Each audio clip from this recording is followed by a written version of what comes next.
good. Hey y'all, so we're back here with Arbor Image. I posted a video earlier this week in regards to some questions on deep root feeding and fertilization. So we are on a program with Arbor Image, and I wanted just Sean or Bert, if you guys will just tell them a little bit about that program and specifically what we're doing here today.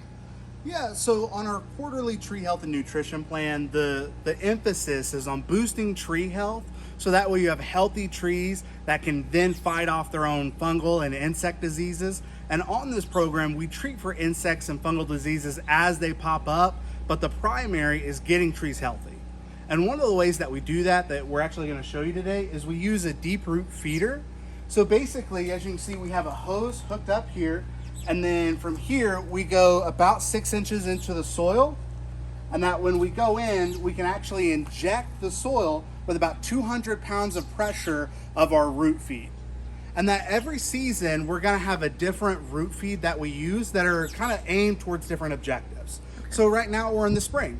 So the big thing that this is going to be doing today is what we're putting in the soil is going to really help that primary growth on trees, elongation, bud growth, density, color, lushness of canopy. Because as you can see, like when you have bright green growth in the spring, this will help darken them back up, give them the nitrogen, iron, and manganese that they really need to turn that lush, dense color. And then from there, it just promotes health. And in the spring, we go through all the deciduous trees and hit all of those. And then the summer, we have a different formulation. And in the fall, our formulation is for the evergreens. So each one of those has a different purpose. Okay, and so as we progress with you guys on this maintenance program, we will show each individual treatment, I guess you should say, as we go, so that you guys know what it looks like, at least for us here in Zone 7, for springtime, wintertime, fall, etc. So I just had a couple questions from YouTube, and I wanted to see if you guys could just answer a couple of them, and it's strictly geared toward the deep root fertilization and aeration. Yeah, definitely. So does the tree diameter calculate, is that how you calculate dosage? So yes, the bigger the tree, the more that you want to give it. So in a real easy go around is basically if you go along the drup line or the canopy of the tree. Okay. So we have all of our equipment set at the same PSI level, so 200 PSI, and that we know about every 3 foot, we're going to be putting out about a quart to half a gallon's worth of root feed per injection site. And if you go around the canopy size and then go around the base, that's going to be real close to where you need to be at as far as your dosing for the tree. Okay. The next question was, do Miracle-Gro fertilizer spikes, are they effective on large trees? So it's a yes and no question. So I would say, as far as fertilizer spikes, I'll give you the pros and cons. How about that? Sure. So the pros is that the fertilizer spikes, if you're not doing any fertilization at all, and you have soils that are just bare, or it's just doesn't have much organic matter or much life going on, it's better than nothing. The cons of it, though, is that a lot of those spikes can be very, very salt heavy. It creates concentrations of fertilizer in one area, and that if you don't have active feeding roots in that specific area, the tree's not going to benefit a whole lot from it. And then the other thing too is they take time to dissolve. So even though they're high in salt content, have lots of fertilizer, it'll take months to break down, and so it's just not near as effective. Okay. Tell me about topical spreaded fertilizer versus deep root fertilizing. Yeah, so we prefer the deep root fertilization method for several reasons. The biggest one is whenever you do a granular spread, like today, we've been having rains today, and then all week here in Oklahoma, we have high winds. So whenever you go through and you're broadcasting your fertilizer, it's easy to blow away, it's easy to wash away, and when it breaks down to the soil, it's only getting into the top inch or two on your soil profile. So versus this, we can actually go 6 to 8 inches deep into the soil, and with the pressure, it can go even further than that. The reason why that's massively beneficial for trees is because trees, their feeder roots, absorbing roots, are in the top 12 inches of the soil. And all your other plants, they're all competing in that top 2 inches of soil for all those nutrients. So if you only do a granular spread, your tree's having to compete with all these other different things in your landscape to get that feeding and fertilization. Whether it's this, it's specially formulated for the trees, and we go deep enough into the soil to where it's specifically hitting the soil profile for the trees. Okay, perfect. And you just answered the next question was how deep does fertilizer need to be effective? So Yeah. roughly. Yeah, so about 6 inches is kind of the target range. You're gonna have more feeder and absorbing roots in the top 6 inches of that 12-inch profile than the bottom 6, simply because that's where all the water and nutrients are anyway. But a healthy tree really needs a dense root system. So the more we can push the fertilizer down into the soil profile, the healthier and more available those nutrients are gonna be. And they're just gonna build denser root crowns. So that way they can access more stuff in the soil. Okay. And then the next one was, after a treatment like this, is water needed? If so, how much? Yeah, so it's definitely preferred. So the reason why we tell people, or we like people to water after the fertilization happens, is because it actually helps with it locating to the tree. So the trees have all their absorbing roots underneath here, and then basically the fertilizer, when it goes into the holes that we make, basically the water helps locate or translocate all those nutrients to the roots, so it makes it speed up a lot faster. I would say as long as you're getting a good inch or two of rain that week, you probably don't need to water. So if you're on a sprinkler system, a good 15 to 20 minutes within the next 48 hours would be optimal. So it's perfect weather conditions for us right now for this root feeding. We've probably had what I think like 6 inches of rain or something like that in the last 2 weeks. I mean, at least it may be 7. I don't know. It's been a lot. Very thankful. In August we will be so thankful that we had all of this rain. But we also have a basement, so there's like a fine line. A 90 plus year old basement. Okay, the next question is, how often should you fertilize your trees, mature trees? Yeah.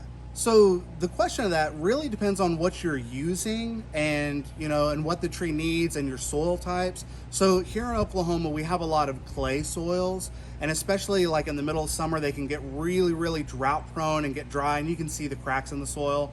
So because of that, and it depends on your watering as well.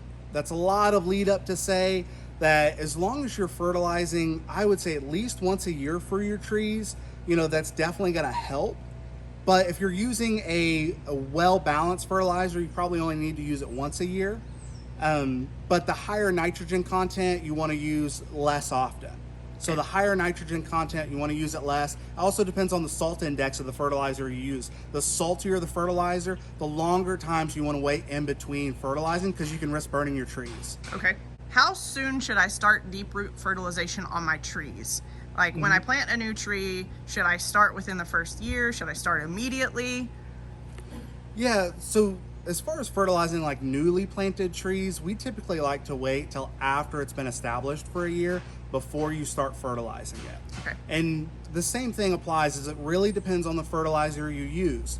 So like we're using what's called a slow release nitrogen fertilizer that slowly breaks down the nitrogen over time, and it's a very low salt index. So we could probably get away with fertilizing any of your newly planted trees and be just fine.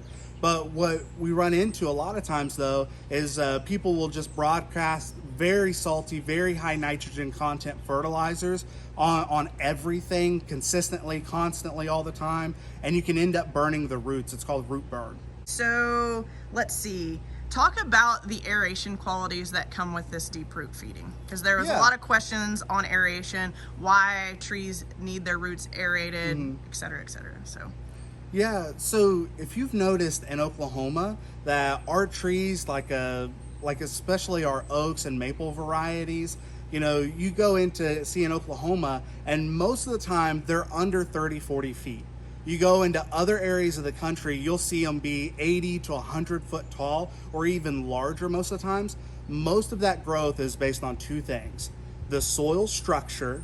So if you have soils that have more sand content than clay, there's more room for the roots to branch out, and the roots are going to branch out within a certain ratio of your canopy. So the more root systems you have, the more room that your roots have to grow, the bigger your tree is going to be. So that's a big thing. The second big thing is in Oklahoma, we have very low organic content in the soil versus a lot of other areas, which causes our trees to be a lot smaller. So as far as aerating, when we go through and we're injecting at such high pressure into the soil, you can actually see when we're going through, the soil actually puffs up.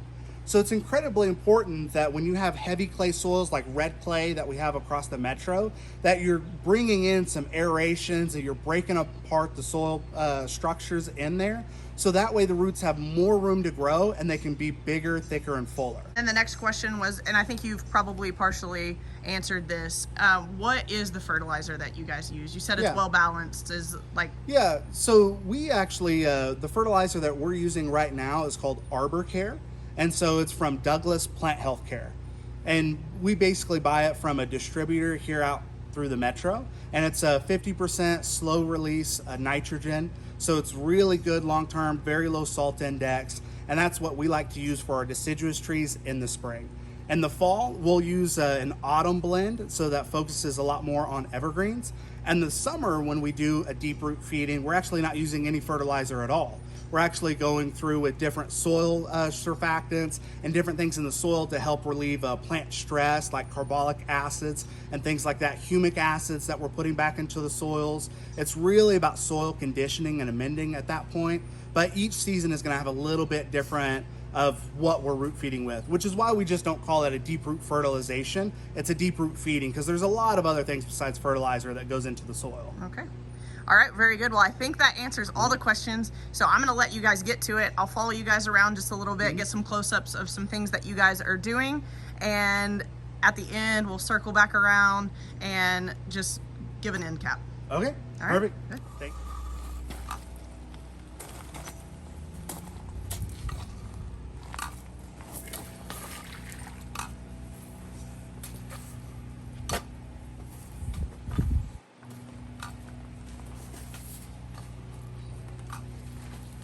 And are you guys just going around the drip line of the trees totally, like a complete 360?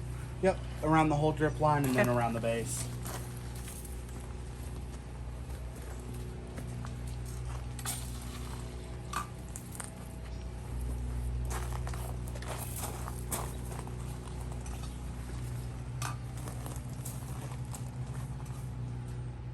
Okay, so they were doing the deep root fertilization, you can see right there, and this program also involves them looking over your trees for things that you don't notice or that you don't see, and they found some scale on this tree, so they'll be treating that today as well. Yeah, so as you can see on the redbud here is these little bumps right here, so they'll actually come off, and that is Fletcher scale. So scale insects, they pierce through the bark and they're actually sap suckers. So they suck all the nutrients, sap, minerals, and water from the ends of your trees here, which a lot of times will leave your ends like dead. So if you have a lot of dead end tips on your tree, most of the time it's because of scale. Okay. Guys, that's why it's so important to have professionals look at your trees if they are valuable to you. I would have never in a million years noticed that. And so they saw that. They're going to treat it today while they're here as a part of the program, and we'll get that knocked out as well. And then they've got kind of some like weird paste in them almost. Oh, and yeah, you can see there, like it left some residue on there, and guess that's why they call it scale, huh? Because what they do, and this is actually, there's two variants of scale. Okay. You've got your scale, and then this is actually what's called armored scale. That's why it kind of looks like a little rock sitting on top of the branch. And you'll see these oftentimes, depending on how severe it is, on the old growth.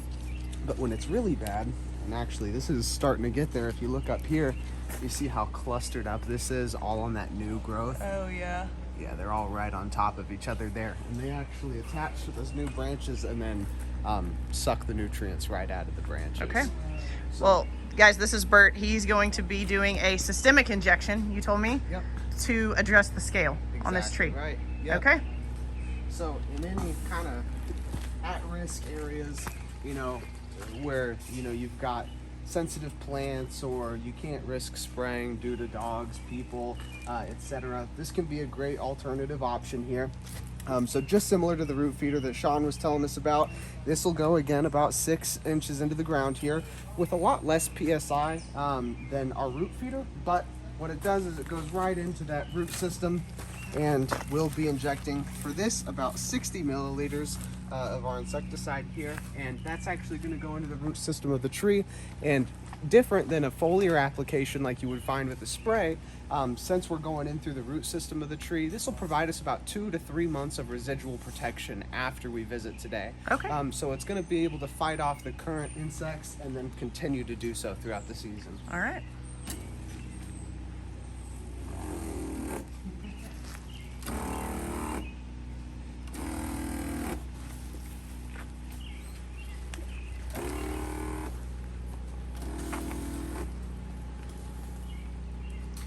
Hard to see a little bit because of all of the plants, but yeah. it's basically the same system that they were using over there, essentially. Yeah. Just a little bit more shallow, and is for different applications, I would assume. Exactly right. It's pretty cool because you get to see the piston actually move up and down with how much product that you're putting into the ground there. That's cool. It's kind of like the borer treatment that you guys did Exactly. not too long ago. And we do actually have the capability to treat for borers here, but again, with how long it can take to get into the system of the tree, like we did with your oak out front, sometimes it's necessary to do a tree IV Gotcha. instead of a root feeding like Just this. way more effective, way quicker acting. Yep. And you can oftentimes, due to the strength of the actual product that we're using, you can get a lot longer residual effect. Like up front with your oak, we're getting about 2 to 3 years instead of 2 to 3 months here. Okay. So is scale something that needs to be readdressed on a regular basis, or like once a tree has scale on it, is it a lifelong issue for the tree, or? So it's definitely not doomed to fail or anything like that, and it's not going to be an immediate tree killer. But I mean, like the saying goes, death by 1,000 cuts, right? Yeah. You can definitely find that if it goes untreated for too long, this can have long-lasting effects on the tree. Like we're seeing them on a lot of the new growth here on the tree. After so long, and especially when it's brand new foliage, that's when it's most susceptible to infection, disease, and then insect attacks like this. So if we were to leave this untreated, towards the fall, you'd probably see a lot of these new shoots and stems with foliage dropping. You'd see dieback, and you'd just see bare patches on the tree itself. But thanks to what we're doing today, everything should be good. But they really thrive in the hot seasons. Okay. So that's what you want to look out for. The hotter the season, the more active the scale is going to be. And we had a really hot summer, and then we had a really dry winter. So as a result, this spring, we're seeing a lot more scale than we have before. Kind of similar with the galls on our oak trees. Okay. But yeah. Awesome. Okay. Thank you, Bert. I learned something new today. I did not know what scale looked like or how to identify it, and now I do. So Awesome. Thank you, Bert. Thank you.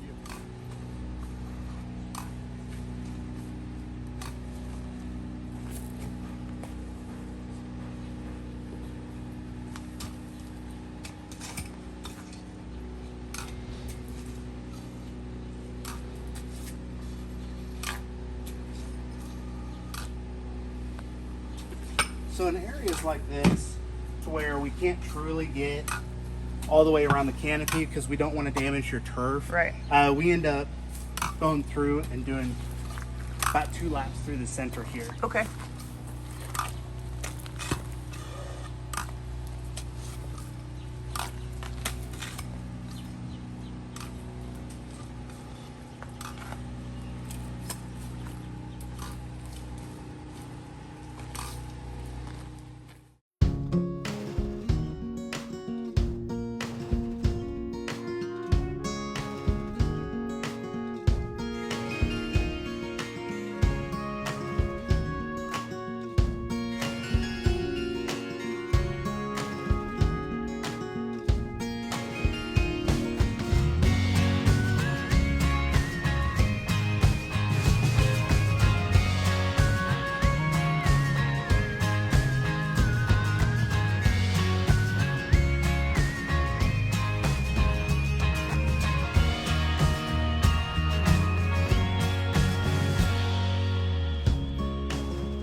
So some scale on here as well.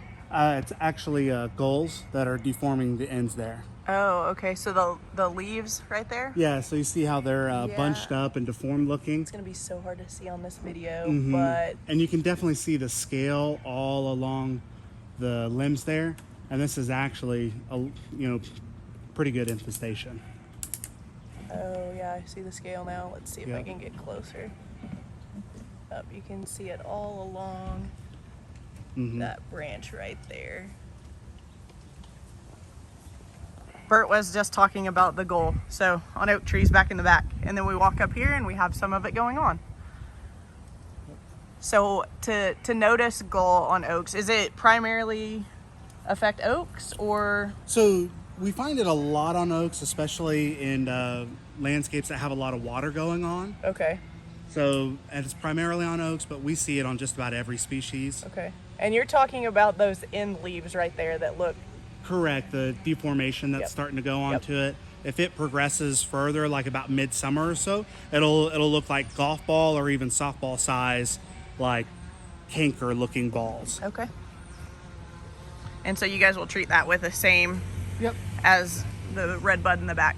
And just like we were talking about in the back here, since we've got some wonderful pollinators going through here, obviously we don't want to spray. Right. These are good guys, we don't want to hurt them. So this provides a much safer alternative when we're working in high risk areas like this. Yeah, best not to spray insecticides. I don't want to lose the honeybees. Absolutely. I'm not seeing any on this guy. Perfect. I mean, it's a good thing.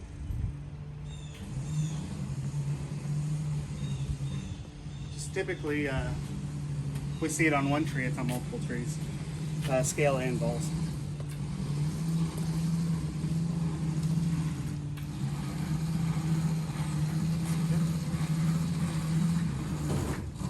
Sorry.